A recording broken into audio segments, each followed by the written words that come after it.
Las lluvias afectan varias regiones de nuestro Perú.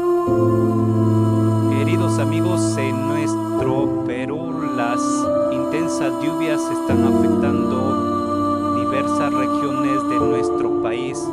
Queridos amigos, a tomar sus precauciones. También les invocamos a esos candidatos que están postulando para la presidencia. Les queremos ver su apoyo en esos lugares que en este momento están sufriendo esas